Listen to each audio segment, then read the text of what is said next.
大家好，我是丽姐，欢迎大家来听相亲故事，感谢大家的订阅。今天我要讲的这个故事是我前几天刚刚听到的，说实话，听完之后我真的是感慨万千啊。这个故事的主人公叫小文，是个杭州姑娘，今年27岁，在一家互联网公司做运营，工作能力特别强，长得也特别漂亮，是那种特别有气质的江南女孩。皮肤白皙，眼睛大大的，笑起来特别温柔。小文和男朋友陈默是大学同学，毕业后一直异地恋。陈默在上海工作，距离杭州不算太远，两人经常周末见面，感情一直很稳定。他们交往4年多了，家长都见过了。本来计划今年年底订婚的，哎呀，真是人算不如天算啊！就在3个月前，小文突然发现男朋友有点不对劲。平时总是秒回他消息的陈默，最近经常很久才回复，而且周末约会的次数也明显减少了。起初，小文以为是工作太忙了，也没多想。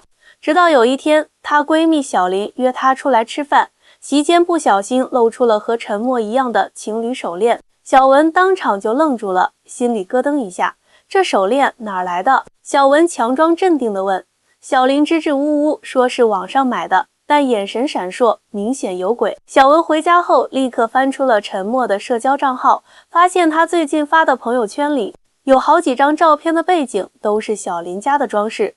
天哪，这还不够明显吗？小文心都碎了，自己最信任的男朋友和闺蜜竟然背着她搞地下情。小文鼓起勇气，直接去了上海找陈默对质。刚开始陈默还狡辩，后来被小文拿出证据后，才低着头承认已经和小林暗中交往3个月了。为什么？我们在一起4年了，马上就要订婚了，你怎么能？小文强忍着眼泪问道。陈默叹了口气，说出了让小文更加心碎的话：小文，你太顾家了，工作也很拼。我们见面的时候，你总是说工作的事情，说实话有点无聊。小林不一样，他总能带给我新鲜感和新鲜感，4年的感情就败给了所谓的新鲜感。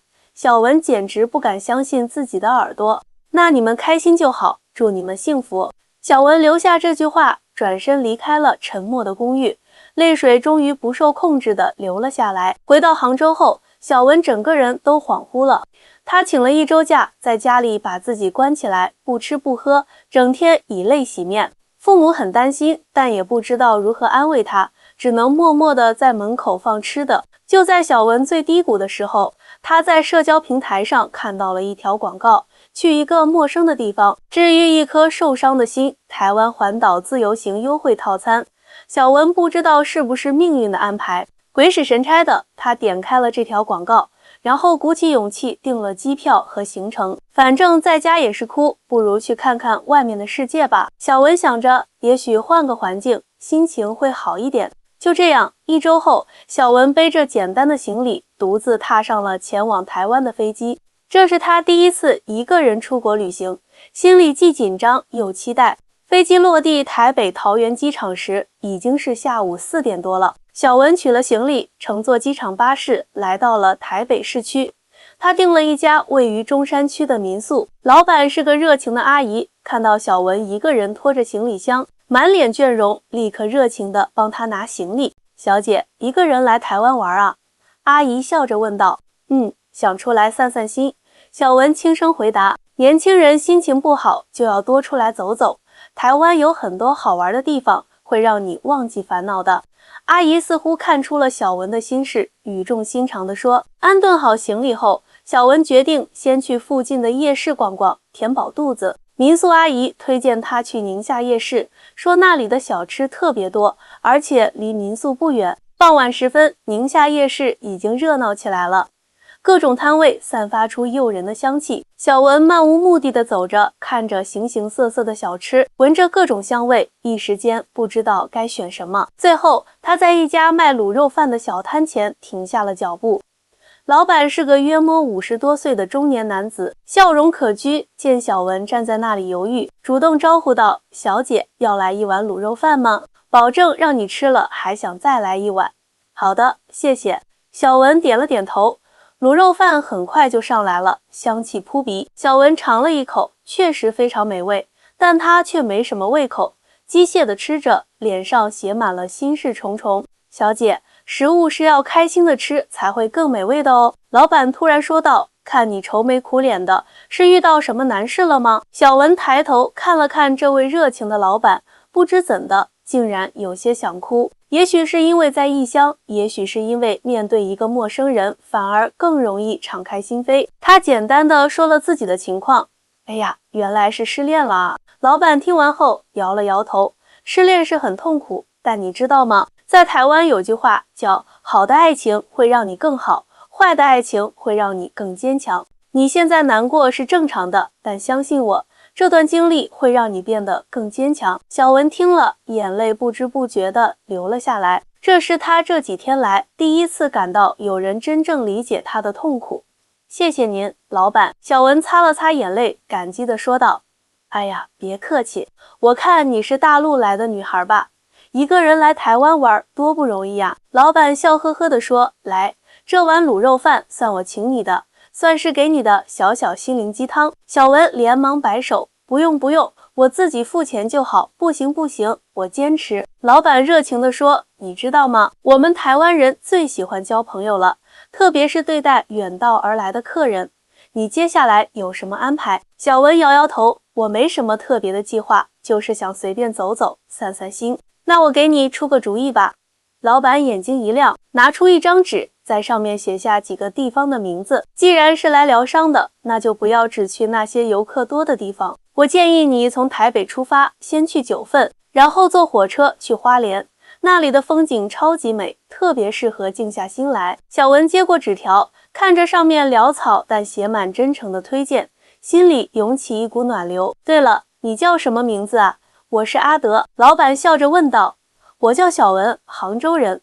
小文啊，好名字，记住了，如果在台湾遇到什么困难，可以给我打电话。阿德写下自己的电话号码给了小文。我认识很多朋友，在台湾各地都有，有需要帮忙的地方就说一声。小文感动的不知道说什么好，只能再次道谢。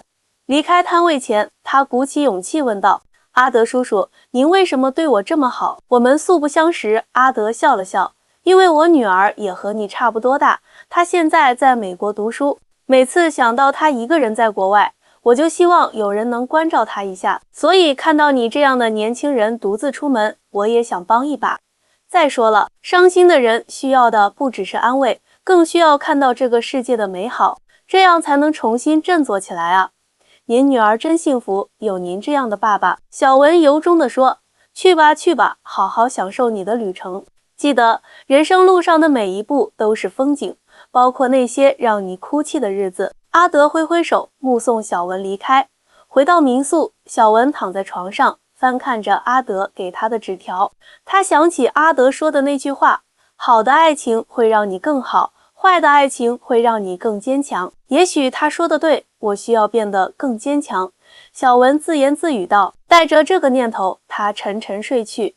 这是分手后他第一次睡得如此安稳。第二天一早，小文按照阿德的建议，先去了九份。一路上，山间云雾缭绕，远处的海面泛着荧光，景色确实如画。走在九份老街上，小文被浓厚的日式风情所吸引。路两旁的红灯笼、古老的茶屋，还有各种特色小店，让他暂时忘却了伤心事。他在一家老茶馆坐下，点了一壶茶，静静地看着窗外的云海发呆。这位小姐是一个人来的吗？泡茶的老奶奶亲切地问道。一个人来散心。小文回答。年轻人心里有事就该出来走走。老奶奶点点头，茶能洗涤心灵，慢慢喝，别着急。小文品着茶，看着窗外的风景，不知不觉间，眼前浮现出陈默和小林的脸。但奇怪的是，那种撕心裂肺的痛感似乎减轻了一些。也许时间和距离真的能冲淡一切吧。小文想着，露出了这几天来的第一个微笑。离开九份后，小文按照计划前往花莲。坐在火车上，看着窗外飞逝的景色，蓝色的太平洋一直陪伴在旅程左侧。小文感到一种前所未有的平静。我为什么一直没有独自旅行呢？原来世界这么大，风景这么美。小文暗自感叹。到达花莲已是傍晚时分，小文按照阿德推荐的地址找到了一家民宿，这家民宿临近七星潭，推开窗就能看到大海，环境优美的不像话。你是阿德介绍来的？民宿老板娘阿花热情地招呼他，他已经打电话来了，说有个杭州来的小姑娘可能会来住几天。真巧，我们这边刚好有空房间。阿德叔叔真的太好了，小文由衷的感叹，他呀一直这样，喜欢帮人。阿花笑着说，来，我带你去看房间。民宿虽然不大，但非常温馨。小文的房间靠海，晚上能听到海浪声，特别舒服。安顿好后，阿花带他去了附近的一家海鲜餐厅，两人边吃边聊，气氛十分融洽。阿花姐，你和阿德叔叔是怎么认识的啊？小文好奇地问。哎呀，这还得从10年前说起呢。阿花眼睛一亮，当年我刚开民宿的时候，生意很不好，几乎快撑不下去了。有一天，阿德来花莲玩，住了我这里。他看我愁眉苦脸的，就问怎么回事。我把情况告诉他后，他二话不说，回台北就帮我宣传，介绍客人过来。就这样，我的民宿才慢慢有了起色。阿德叔叔真是个好人啊！小文感叹道。是啊，他总说帮助别人就是帮助自己，这么多年来不知道帮了多少人。阿花笑着说，所以我们这些受过他帮助的人都把他当成好朋友，有什么需要也都愿意帮他。听着阿花的话，小文若有所思，在他的世界里似乎很少遇到这样无私帮助他人的人。沉默和小林的背叛让他对人际关系产生了怀疑，但阿德和阿花却让他看到了人性中的温暖一面。明天想去哪里玩？阿花问道。要不要去太鲁阁？那里的风景非常壮观。好啊，小文点点头，突然想起什么。对了，阿花姐，你知道附近有什么适合发呆的地方吗？就是那种可以一个人安静坐着，看看海或者山的地方。有啊，七星潭就很不错，那里人不多，沙滩很美，你可以坐在那里看日出。还有清水断崖，风景绝美，适合一个人静静思考。阿花热心地推荐着。谢谢你，阿花姐。小文感激地说，不用谢。对了，听阿德说你是因为失恋才来台湾的。阿花突然问道。小文愣了一下，随即点了点头。我男朋友和我闺蜜啊，这种事情啊。阿花叹了口气，我年轻的时候也遇到过类似的情况，当时感觉天都塌了，以为这辈子再也不会相信爱情了。但你猜怎么着？我后来遇到了我现在的老公，他让我明白，真正的爱情是值得等待的。真的吗？小文有些不敢相信。当然是真的，阿花笑着说。小文，记住，那些让你痛苦的人，不值得你浪费这么多眼泪。好好享受当下的旅程吧，你会发现，生活中还有很多美好的事情等着你去发现。我会的。小文点点头，心里燃起了一丝希望。晚上回到民宿，小文躺在床上，听着窗外的海浪声，回想着这2天发生的事情。从台北的夜市遇到阿德，到今天认识了阿花，他感受到了陌生人的关心和善意，这让他的心渐渐温暖起来。也许这次的台湾之行不仅仅是为了忘记过去，更是为了开始新的人生。带着这个想法，小文渐渐进入梦乡。第2天一早，小文被窗外的阳光唤醒，推开窗，深吸一口气，空气中夹杂着海水的咸味，让人神清气爽。今天是新的一天，小文对着镜子给自己打气。吃过早餐后，阿花的丈夫阿明开车带小文去了太鲁阁国家公园。一路上，阿明滔滔不绝地讲述着太鲁阁的历史和传说，还有当地的风土人情，小文听得津津有味。太鲁阁是台湾最美的地方之一，很多人来台湾必去的景点。阿明自豪地说，但大多数游客只会去热门的几个点，很多隐藏的美景都被错过了。我今天带你去的地方是当地人才知道的秘密景点。车子沿着蜿蜒的山路前行，两旁是陡峭的峭壁和深不见底的峡谷。小文看得目不转睛，心想，大自然的鬼斧神工真是太神奇了。到了一个偏僻的停车场，阿明带着小文沿着一条小路徒步前行。路并不好走，但沿途的风景绝美，让小文忘记了路途的艰辛。到了，走了约摸20分钟，阿明停下脚步，指着前方说，小文抬头一看，眼前的景色让他惊叹不已。一片开阔的平台，俯瞰整个峡谷，远处的山峦连绵起伏，一条湍急的溪流在峡谷底部蜿蜒流淌，阳光洒在水面上，泛起点点金光，太美了。小文由衷地赞叹道：“是吧？”阿明笑着说：“我第一次来这里的时候，也是被惊艳到了。来，我给你拍张照片留念。”小文站在平台边缘，背对着峡谷。阿明为他拍下了几张照片，看着照片中笑容灿烂的自己，小文突然意识到，这几天他笑的次数比过去1个月还要多。谢谢你，阿明哥。小文感激地说：“这里真的太美了，我感觉整个人都被治愈了。”不用谢。阿明笑着说：“我们台湾有句俗话，人生难得几回闲，有空就该多走走。年轻人心情不好时，最好的方法就是出来走走，看看外面的世界有多大，自己的烦恼就会变小了。”小文若有所思地点点头。确实，这几天的台湾之行让他的心情渐渐好转，对陈默和小林的恨意也逐渐淡化。中午时分，阿明带小文去了太鲁阁附近的一家原住民餐厅，品尝了正宗的阿美族美食。餐厅老板是阿明的朋友，知道小文是从大陆来的游客，特意上了几道招牌菜，还赠送了一杯用当地野生蜂蜜制作的蜂蜜茶。这位是小文，从杭州来的。阿明向餐厅老板介绍道，她一个人来台湾旅行，是个勇敢的女孩。哇，一个人来台湾真的很勇敢啊！餐厅老板竖起大拇指。杭州我听说过，西湖很有名，有机会我也想去看看。欢迎您来杭州，我可以当导游。小文笑着说。餐厅老板和小文聊起了两岸的风土人情，气氛十分融洽。小文发现台湾人对大陆的了解比他想象的要多，而且非常友好，完全没有媒体报道中的那种隔阂。下午，阿明带小文去了清水断崖，站在断崖边，看着蔚蓝的太平洋，一望无际。小文感到一种前所未有的开阔和自由。阿明哥，你知道吗？这次来台湾之前，我的心情糟透了，甚至想过要不要就这样一蹶不振下去。小文望着远处的海平线说道，但现在我感觉自己找回了力量，这种感觉真好。人生就是这样，低谷过后总会迎来高峰。阿明笑着说，重要的是不要被一时的挫折击倒，要相信天无绝人之路。傍晚返回民宿的路上，小文的手机响了，是一个陌生号码。喂，请问是小文吗？电话那头传来一个熟悉的声音。是的，我是小文，请问您是我是阿德啊，宁夏夜市的卤肉饭摊老板。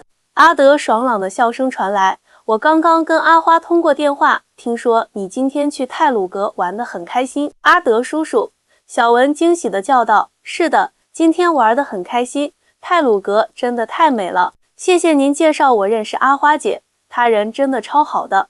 不用谢，不用谢。阿德笑着说，我打电话是想告诉你，明天你回台北之前，可以去花莲的一个小村落看看，那里有个手工艺市集，很多当地特色的手工艺品，说不定能带些有意义的纪念品回去。小文将阿德说的地址记下来，再次道谢。挂掉电话后，他转头对阿明说，阿德叔叔真是个热心人呢。是啊，他一直这样，喜欢帮助别人，特别是外地来的游客。阿明笑着说，在台湾，我们有句话叫台湾最美的风景是人，阿德就是最好的例子。回到民宿，小文整理了一下这几天拍的照片，发现自己不知不觉中记录下了许多美好的瞬间。九份老街的红灯笼，七星潭的日出，太鲁阁的峡谷，还有和阿花、阿明的合影。这些照片中，他的笑容一天比一天灿烂。晚上，小文坐在民宿的院子里，看着满天繁星，心中感慨万千。曾经以为沉默的背叛是世界末日，但现在看来，那不过是人生旅途中的一个小插曲而已。人生就像旅行，重要的不是目的地，而是沿途的风景和遇到的人。小文在日记本上写下这句话，感觉自己突然间长大了许多。第二天一早，按照阿德的建议，阿明开车带小文去了那个手工艺市集。市集不大，但摊位很多，各种手工艺品琳琅满目，让小文眼花缭乱。在一个卖手工编织品的摊位前，小文停下了脚步。摊主是个年近70的老奶奶，正在熟练地编织着一个小挂饰，这个很漂亮。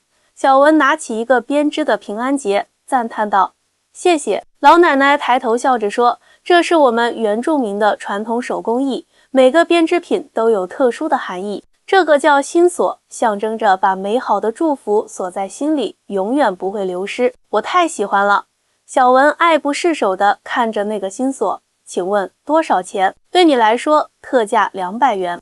老奶奶笑眯眯地说：“看你是外地来的游客，而且这么有缘，就便宜一点。”小文付了钱，小心翼翼地将心锁放进包里。